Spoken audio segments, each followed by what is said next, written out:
बिस्मिल्लाहिर्रहमानिर्रहीम। नाज़रीन अस्सलाम वालेकुम, मैं हूँ इमरान वसीम। नाज़रीन, आज chief justice of Pakistan justice Qazi Faez Isa के एज़ाज़ में उनके आखिरी रोज़ जो फ़ुल कोर्ट रेफरेंस मुनक्कद किया जाएगा, ये फ़ुल कोर्ट रेफरेंस क्या है और इस रेफरेंस में जज साहबान क्या करेंगे।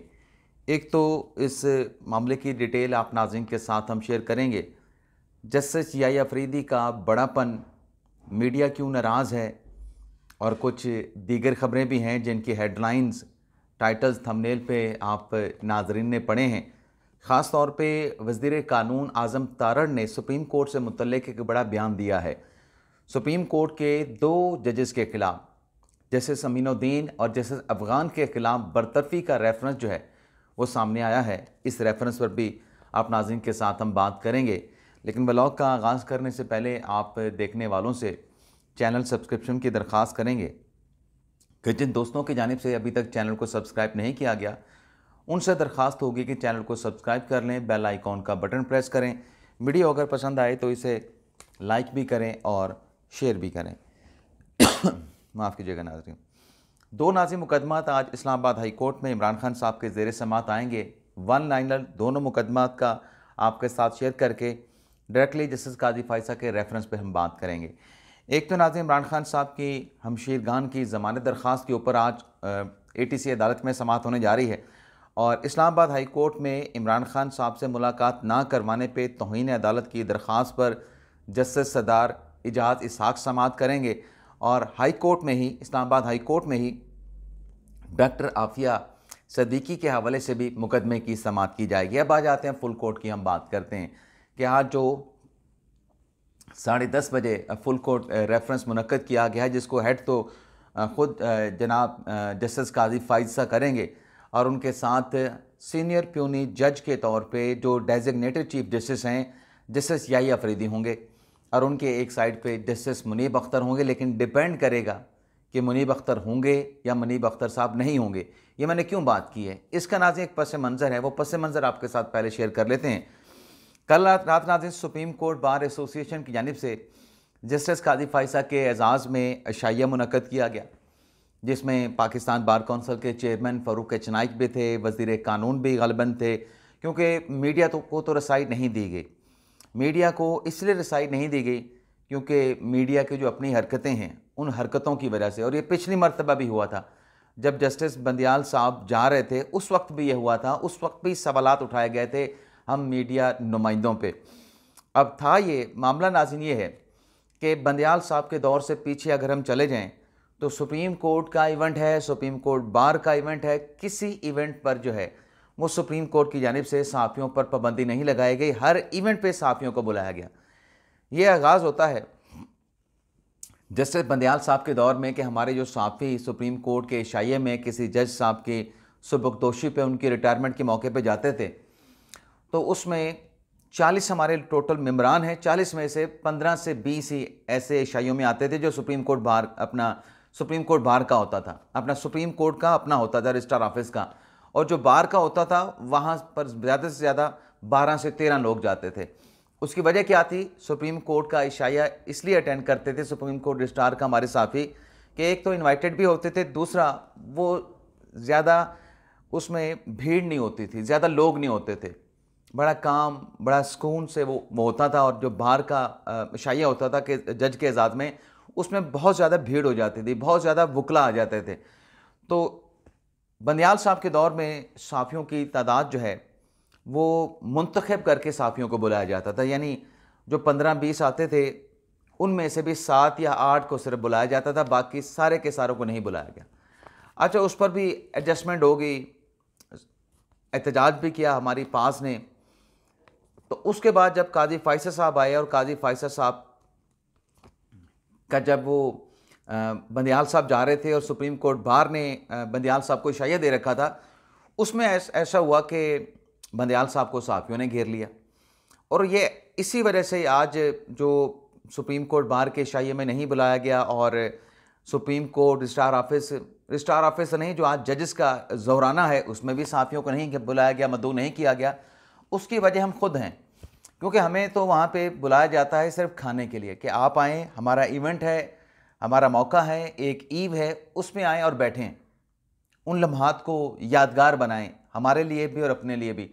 हम वहाँ पे जाके कैमरे उठा लेते हैं, जजेस के सामने कैमरा लग के उनसे सवाल पूछना शुरू कर देते हैं, तो फिर यही होगा। हमें बजाय इसके कि हम नामजद चीफ जस्टिस को शिकवा करें, गिला करें, बंदयाल साहब को शिकवा गिला करें, काजी फैसल साहब ने तो पाबंदी नहीं लगाई। जब काजी फैसल साहब जब वो चीफ जस्टिस थे और सरदार तारिक मसूद साहब रिटायर हो रहे थे, तब जो सुप्रीम कोर्ट रजिस्ट्रार ऑफिस का जो इशाया था उसमें हम नहीं गए थे। हमें अतर मनीला साहब ने सिर्फ मुंतखब जो हमारी पास की press association of supreme court की जो बॉडी है उसमें से सिर्फ मुंतखब लोगों को बुलाया गया था। हमने शुक्रिया के साथ माजरत कर ली थी कि आएंगे तो तमाम दोस्त जो अवेलेबल होंगे उनके साथ आएंगे, अदरवाइज़ हमारा आपसे कोई गिला शिकवा नहीं, हमने खुद इनकार कर दिया था। अब ये जो इशाया है सुप्रीम कोर्ट बार का, उसकी वजह हम खुद हैं। हमने वहाँ पे जाके कैमरे उठा के जजेस को जो है वो आपने एक तरीके से हरास करना है, क्योंकि तरीक़ाकार तो अखलाकियात तो यह है कि आप सवाल पूछें कि मैं आपकी वीडियो बना सकता हूँ, मैं आपसे ये सवाल पूछना चाहता हूँ, मैं आपको रिकॉर्ड कर सकता हूँ, आपकी पिक्चर बना सकता हूँ। यही दुनिया के महज़्ज़ब ममालिक में है, लेकिन हम यहाँ पे करते नहीं, तो इसके फिर कॉन्सिक्वेंसेस तो हमको भुगतने पड़ेंगे। लेकिन इन चीज़ों को हम रिस्टोर करने की कोशिश करेंगे, ख़ुद को भी बेहतर बनाएंगे और कोशिश करेंगे कि चीज़ें जस्टिस याह्या अफरीदी साहब जो कि एक बड़े जज हैं, उम्मीद करेंगे कि वो बड़ापन दिखाएंगे और हमारी गलतियों कोताहियों को माफ़ करके हमें साथ लेके चलेंगे। लेकिन मीडिया वाले कुछ नाराज़ भी हैं और कुछ मेरी तरह के भी हैं। लेकिन बहरहाल आज जो फुल कोर्ट का रेफरेंस होगा उसमें जज साहबान क्या करेंगे इसका अंदाज़ा, जो कि मैं असल बात पे आ रहा था कि पस मंज़र जो मैं बयान करने जा रहा था कि रात जो सुप्रीम कोर्ट बार का इशाया था, उस इशाये में जस्टिस मुनीब अख्तर साहब नहीं आए, मंसूर शाह साहब तो उम्रे की अदायगी के लिए रात रवाना हो गए, जस्टिस अतर मनीला साहब नहीं आए, आयशा मलिक साहबा नहीं आई, जस्टिस शाहिद वही साहब नहीं आए। रात के इशाये में थे justice Musarrat Hilali, justice Naeem Akhtar Afghan, justice Jamal Khan Mandokhail, justice Aminuddin Khan, justice Aqeel Abbasi, justice Shahid Bilal, justice Mohammad Ali Mazhar और शायद अगर मैं गलत नहीं जस्टिस इरफान सादत खान जो है, हसन नज़र रिज़वी भी इस इशाये में मौजूद थे और बाकी ये जज साहबान वहाँ पे इस इशाये में नहीं आए थे। ये दो जज साहबान के जो मैंने आखिर में नाम लिए, मैं इनके बारे में क्लियर नहीं हूँ कि इरफान सादत साहब और हसन नज़रवी साहब आए थे नहीं आए थे, लेकिन मुझे एक्सपेक्ट मैं कर रहा हूँ, उम्मीद कर रहा हूँ कि ये आए होंगे। अब इसमें इस्लामाबाद हाई कोर्ट के अपने लाहौर हाई कोर्ट के भी जज साहबान थे, लाहौर हाई कोर्ट की आलिया नीलम साहब भी थे। तो आज जो फुल कोर्ट रेफरेंस काजी फैसल साहब के एजाज़ में होना है, जिसमें पहली तकरीर तो करेंगे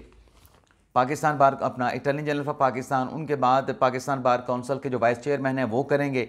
फिर अपने करेंगे सुप्रीम कोर्ट बार के, तरतीब शायद ऊपर नीचे हो सकती है, और फिर आखिर में तकरीर होगी अपने काजी फैसल साहब की, और उसके बाद जो डेजिग्नेटेड चीफ जस्टिस हैं याह्या अफरीदी साहब वो स्पीच करेंगे। लेकिन जिस तरीके से रात सुप्रीम कोर्ट बार के इशाये में जज साहबान नहीं आए, तो लगे ही रहा कि जज साहबान ये जो आज नहीं थे इशाये पे, शायद आज भी ना आए, आज भी इस इशाये से गैर हाजिर रहें। माजी में हमने देखा था कि जब साकिब निसार साहब का इशाया था तो मंसूर शाह साहब उसमें भी शरीक नहीं हुए थे, लेकिन काजी फैसल साहब के इख्तलाफात अपनी जगह पे, लेकिन काजी फैसल साहब जो हैं थॉट्स का इख्तलाफ था, और क्या उनका काजी फैसल के साथ कोई जायदाद का तनाज़ा तो था नहीं काजी फैसल साहब का, लेकिन काजी फैसल साहब जो हैं वो साकिब निसार साहब के इशाये में गए थे। तो एक्सपेक्टेड तो यही है, लग ये रहा है, लोग कह भी रहे हैं कि जज साहबान काजी साहब के इशाये में नहीं आएंगे। उनकी मर्ज़ी की बात है, ज़ाहिर सी बात है कि हर जज अपना फ़ैसला करने में आज़ाद है। लेकिन नाज़रीन, तहरीक इंसाफ में एक छोटा सा फड्डा पड़ा है, और इस मामले पे नाज़रीन फड्डा पड़ा है, वो फड्डा आपको बताने से पहले मामला जो दो जज साहबान के ख़िलाफ़ नाज़रीन जो रेफरेंस आया है, जिसमें जस्टिस अमीनुद्दीन खान हैं और जस्टिस नईम अख्तर अफ़गान हैं, इसकी डिटेल आपके साथ शेयर करके ताकि अदालती मामलात से निकल जाएँ, फिर बाकी ख़बरें आपके साथ शेयर करें। नाज़रीन, जो मखसूस नशिस्तों में 12 जुलाई का सुप्रीम कोर्ट का फ़ैसला आया, मुख्तसर जजमेंट तमाम जज साहबान ने अपना अपना जारी किया। मंसूर शाह साहब का अपना मुख्तसर जजमेंट था, मंदोखेल साहब का अपना था, याह्या अफरीदी साहब का अपना था, और अमीनुद्दीन खान साहब का अपना था। अच्छा, उस फैसले के चंद ही रोज़ के बाद जस्टिस अमीनुद्दीन खान साहब और जस्टिस नईम अख्तर अफ़गान साहब का तफसीली इख्तलाफी नोट भी सामने आ गया। अब उस तफसीली इख्तलाफी नोट में किसी जज का, जो 13 रुकनी फुल कोर्ट का हिस्सा थे, किसी जज का नाम नहीं लिया गया, क्योंकि यहाँ पर तो अब ये भी कहा गया ना कि अगर आप किसी जज का नाम लेंगे अपने फ़ैसले में, तो फिर अगले किसी फ़ैसले में, किसी और जज के फ़ैसले में फिर आपका भी नाम लिया जा सकता है। लेकिन दोनों जज साहबान ने किसी का नाम नहीं लिया। लेकिन जो अक्सरियती जजेस का तफसीली फ़ैसला आया 23 अक्टूबर को 2024 को, उसमें दोनों जज साहबान के हवाले से कुछ ऑब्जर्वेशन पास की गई। वो कितनी हार्ड थी, कितनी सॉफ्ट थी, कितनी सख्त थी, वो मैंने कल के व्लॉग में बताया था कि वो उसमें कहा गया कि मतलब उसमें एक बात ऐसी थी कि जज साहबान अमीनुद्दीन ख़ान और नईम अख्तर अफ़गान साहब ने जो अपने फ़ैसले में लिखा, उसमें आज जज साहबान ये कह रहे थे अपने तफसीली फ़ैसले में कि इन्होंने एक जज की तरह जो है वो बिहेव नहीं किया, इनका कंडक्ट जो है वो एक सुप्रीम कोर्ट के जज वाला नहीं था। तो इस ऑब्जर्वेशन की बिना पे रेफरेंस जो है जस्टिस नईम अख्तर अफ़गान और जस्टिस अमीनुद्दीन ख़ान के ख़िलाफ़ जो है वो सुप्रीम जुडिशल काउंसिल में दायर कर दिया गया है, जिसमें ये कहा गया है कि जो दो जजेज़ हैं इन्होंने वार्निंग दी है जो PTI के 39 और 41 अरकान थे कि वो कोई भी इकदाम ना उठाएं, उनको रोक दिया गया। और इलेक्शन कमीशन से दोनों जज साहबान ने कहा कि आप सुप्रीम कोर्ट के मखसूस नशिस्तों के फैसले पर अमल दरामद ना करें। और इस रेफरेंस में ये भी कहा गया है कि अक्सरियती जजेस ने जो अक़लियत है, यानी जो अफ़गान साहब थे और अपने अमीनुद्दीन ख़ान साहब से, उनके साथ डिसएग्रीमेंट किया और उनके खिलाफ ऑब्जर्वेशन भी थी। तो लिहाजा इन दोनों जज साहबान के ख़िलाफ़ जो है सुप्रीम जुडिशल काउंसिल कार्रवाई करके इंक्वायरी करे और इंक्वायरी करने के साथ साथ इनकी बरतरफी की सिफारिशें सदर पाकिस्तान को भिजवाई जाएँ। इसके अलावा नाज़रीन, बुशरा बीबी साहिबा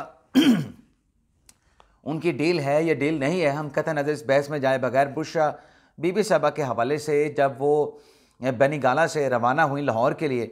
लेकिन अचानक से उन्होंने अपना रूट चेंज किया और वो पेशावर चली गई। अब उनके पेशावर जाने पे नाज़रीन पाकिस्तान तहरीक इंसाफ में जो पड़ा है वो नाज़रीन ये है कि ये जो बुशरा बीबी साहिबा बेनीगाला से निकले, इमरान खान साहब की हदायत तो ये थी, वैसे कुछ कहते हैं कि हदायत थी और कुछ लोग कहते हैं कि बुशरा बीबी साहिबा की तो मुलाकात नहीं हुई, तो फिर ये इमरान खान साहब ने हदायत कहाँ से दी? तो बताने वाले बताते हैं कि हदायत जब वकला ने इमरान खान साहब के साथ मुलाकात की तो तब वहाँ पे हदायत दी गई थी। तो हदायत ये थी कि बुशरा बीबी साहिबा जो है वो ज़मान पार्क लाहौर में रहेंगी, लेकिन वो चलेंगी पेशावर में। तो इस पे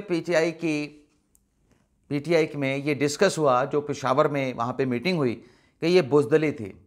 लाहौर से बुशरा बीबी साहिबा का पेशावर जाना, ये बुशरा बीबी साहिबा को पेशावर ला के हमने वहाँ पे बिठा के, हमने वहाँ पे रख के हमने बुज़दली का मुज़ाहरा कर दिया और हमने ये बताया कि हमें उनकी गिरफ्तारी का ख़दशा है।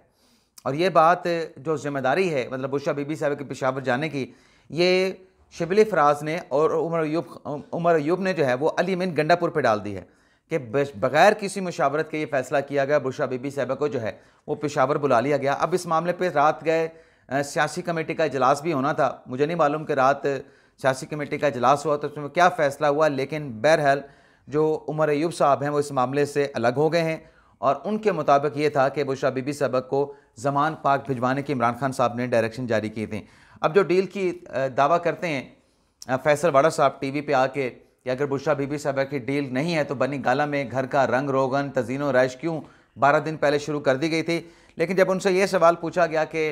इस हुकूमत का मुस्तकबिल क्या है, तो फैसल वाड़ा साहब ने कहा कि ये हुकूमत रहेगी, यह हुकूमत चली जाएगी, इस हवाले से मैं कुछ नहीं कह सकता हूँ। बहरहाल आज जुमे का दिन है और जुमे के दिन जहाँ कादरी फ़ायसल साहब के एजाज़ में फुल कोर्ट रेफरेंस हो रहा है, वहीं आज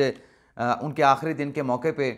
वकला की जानिब से यौम निजात मनाया जा रहा है। दूसरी जानिब जो है मौलाना फजल रहमान साहब जो 26वीं आईनी तरमीम में उन्होंने इस्लामी दफ़ात को तहफ़्फ़ुज़ फराहम करवाया, हुकूमत से तरमीम के ज़रिए सूद के निज़ाम का बतदरीज जो है वो उसमें क्लॉज जो है वो शामिल करवाई 26वीं आईनी तरमीम पे।